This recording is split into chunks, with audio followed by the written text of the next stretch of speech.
भगवत गीता क्या है? पराविद्या। क्योंकि भगवत गीता का मुख्य उद्देश्य ये नहीं है कि इस संसार में हम कैसे सुखी रहे।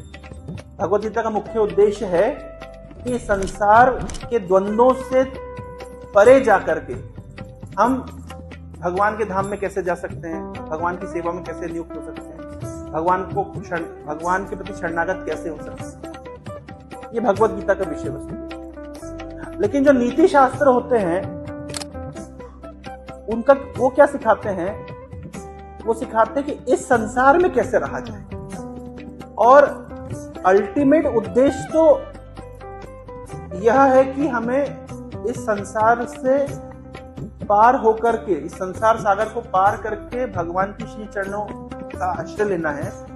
ये तो सब जानते हैं, ये सत्य है। लेकिन कुछ समय तो संसार में रहना पड़ेगा ना।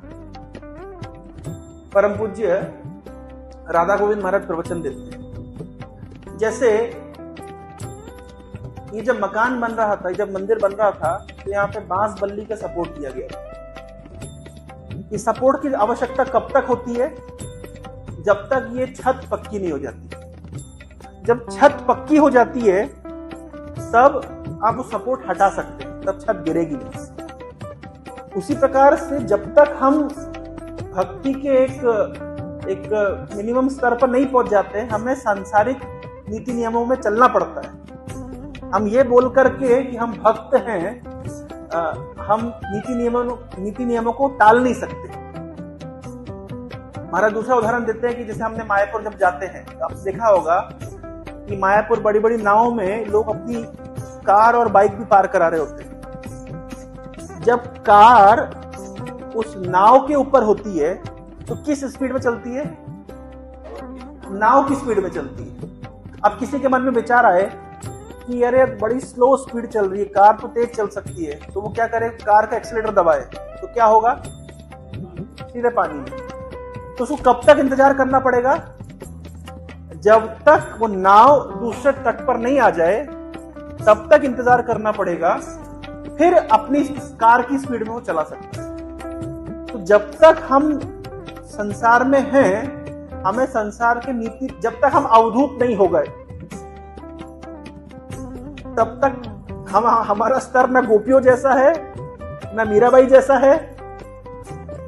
हम संसार के नीति नियमों में रह करके हमें भजन साधन करना पड़ेगा। एक स्तर ऐसा आता है जब फिर सब कुछ, किसी संसार के नीति नियमों की आवश्यकता नहीं रह जाती। लेकिन अभी हम उस स्तर पे नहीं हैं, तो हमें बहुत सारे नीति नियमों को मान करके, एक समाज में तो समाज के नियम, एक देश है तो उस देश के नागरिक होने के कुछ नियम होते हैं, पारिवारिक जिम्मेदारियां होती है, उस सब का निर्वहन करते हुए हमें हमारी भक्ति को करना होता है।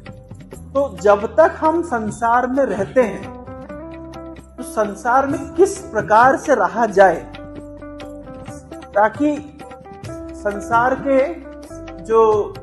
का जो मल है, जो गंदगी है, वो हमें छुए भी नहीं